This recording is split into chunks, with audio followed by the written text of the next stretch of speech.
welcome back to Kelly Martin Speaks. I'm hoping that the sound is better on this camera. I've changed it because my iPad seems to be low in sound for some followers of my channel. I think it's depending on what device that you're watching it on. Now, I did get a request from a watcher of one of my videos who wanted to know how to actually process and manage emotions. Now, I'm someone who has had depression a lot in my life. I've hit rock bottom many times. I've got to the point where I haven't really wanted to live anymore. I felt like many times, a million times, like I was a failure, a fake, useless, worthless, waste of space. So I really understand what it's like to have such immense, intense emotions coming up on a daily basis. I've also had anxiety since I was a child, and I've learned to manage and process a lot of these emotions over the years, because I discovered that a lot of the things I was trying to do to manage my emotions were not working. For example, overeating. I did a lot of that. I ate a lot. I'd have cakes, biscuits. When I was younger, as a teenager, I would have half a gâteau just to myself, along with about 5 or 6 chocolate chip cookies and a cup of really sugar sweet tea, because I was so depressed as a teenager. It gave me comfort, or I thought it did. I didn't realise that the blood sugar going up and down actually perpetuated the feelings of anxiety, fear, a sense of feeling rejected and abandoned by the world. Now I'm 41 now.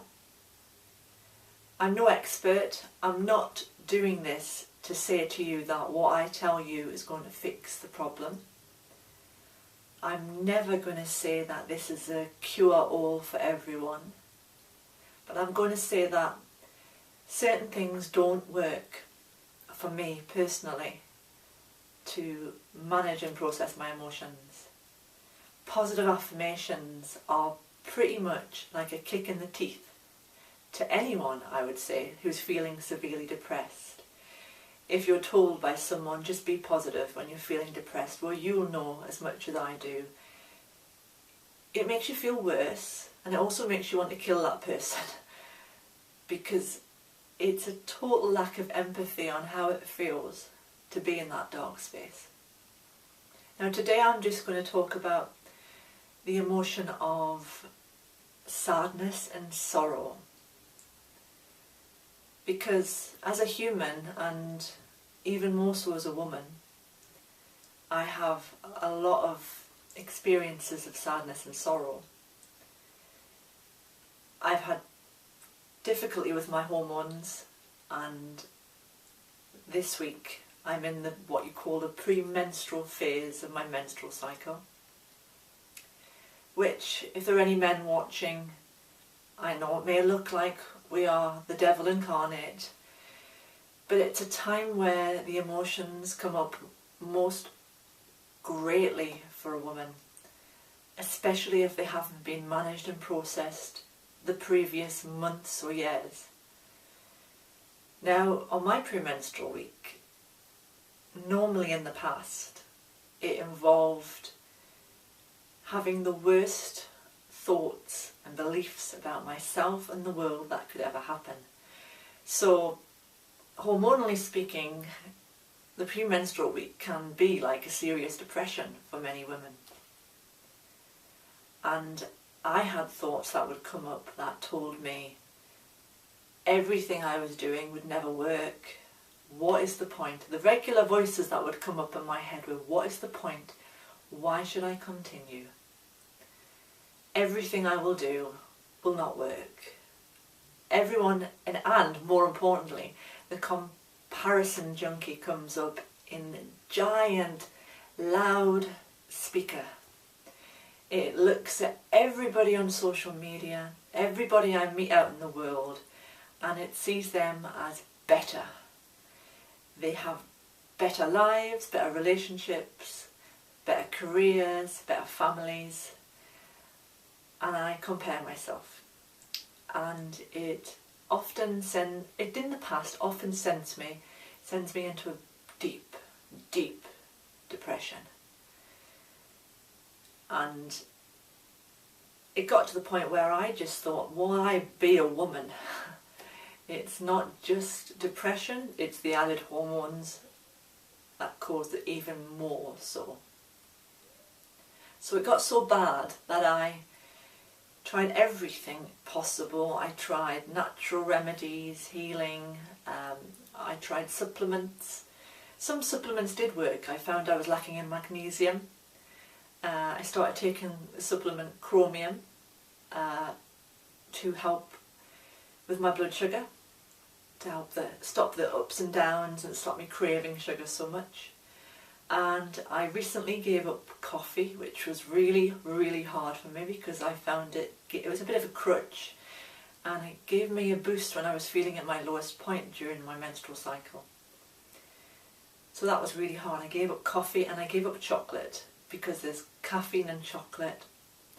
I'm not saying you have to give up chocolate. I know it's really lovely for a lot of us, but it gave me terrible skin, so I had to give that up too. And in that time, giving it up, my cycle has begun to become more balanced and even, and not so depressing. But aside from the premenstrual depression that comes up, there's life depression.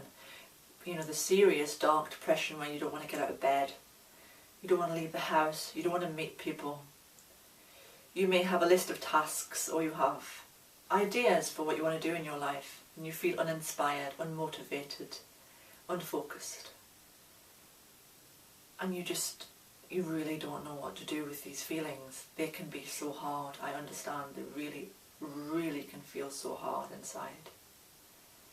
Now many people might say to you, well, you've just got to look on the positive side. You've got to be grateful for what you've got. I'm not going to say that. No way am I going to say that. Because when you're feeling deeply, deeply sad about life and feeling like life is passing you by and the world doesn't understand, that sort of thing doesn't touch you. Now the only thing that I have found over the past few years that has finally started to release me from the attachment to such deep depression is, I know you're not going to like this, but it's allowing the feelings. And you might think, well, I do allow the feelings. They're so big and loud, I'm drowning in them. Drowning in them is not the same as allowing them.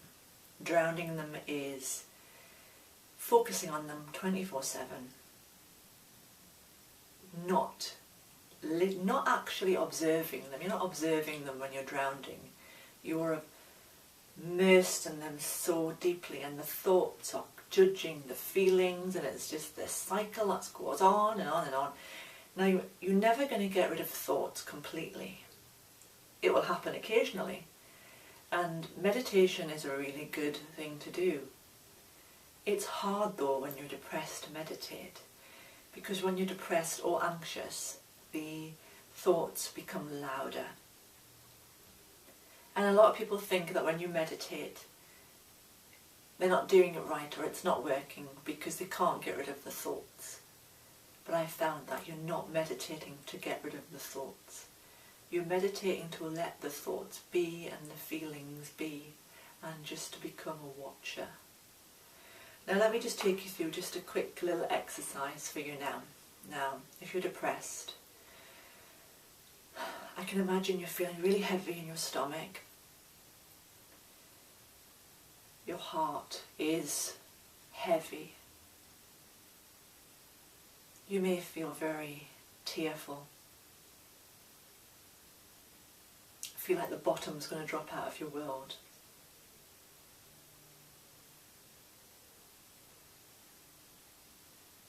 And what I do when this happens is I sit down somewhere quiet, if possible.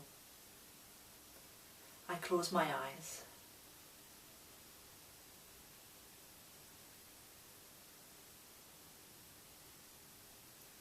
And I feel and sense where are these feelings in the body.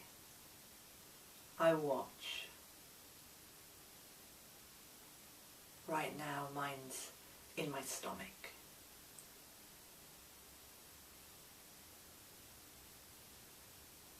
And also in my heart, and it's moving into my throat. Now, as you begin to watch these feelings, I ask you to simply touch upon these feelings as if you were holding a child in your arms. A child that is crying, a child that is very sad. And hold these feelings like you would that child. Let them be what they need to be in that moment.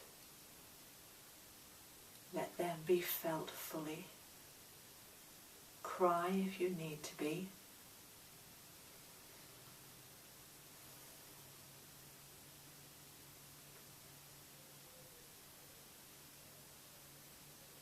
Give these feelings space, because the more you give these feelings space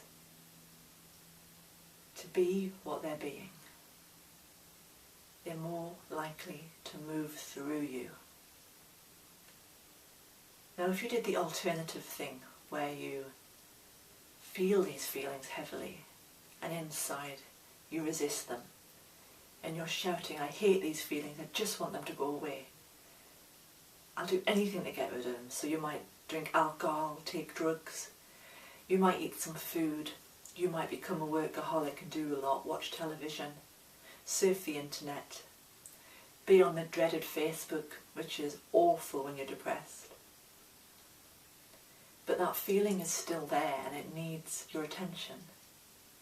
Now, if you're able to be with what is taking place, you're giving yourself permission to be human.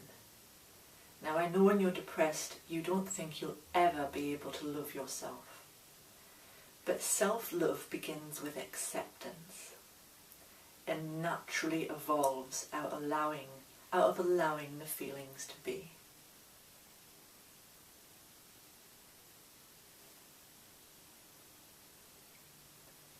And you find that the more you do this practice every day, the easier it becomes. And you can watch your thoughts and you can label them if you need to. For example, Jon Kabat-Zinn has a book on depression, and he says that if you label your thoughts, you begin to see the pattern and how it's the same thoughts happening over and over again, which helps you to recognise that you are not your thoughts.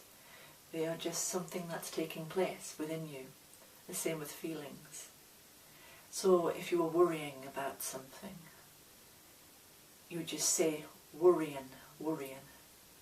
Or if you were thinking about the future, you just say future. Or past. And if it was just random thoughts about nothing, you just say thinking. Now, I did this practice for quite a long time, and it really helped me a lot. And after a while, I didn't need to do it anymore, because I just let the thoughts come through and the feelings come through. And it really is like clouds in the sky. You are this wonderful sky, and sadness, fear, anger, they're the clouds that come on through. Now, you're not doing this practice to get rid of these feelings. I have to say this. Don't do this to get rid of your feelings, because by doing that, you're letting your inner child feel rejected and resisted. And by welcoming your feelings, you're giving your inner child permission to be that child who is hurting. We all need that. And it's a good start anyway. So I hope this video has helped you, and I'll go into other emotions in future videos, and I hope that you can hear me on this camera. So I'll speak to you all soon, and embrace the practice, and don't be too hard on yourself if you can't do it for very long in the beginning. Just try 5 minutes and see what happens. Thanks for watching.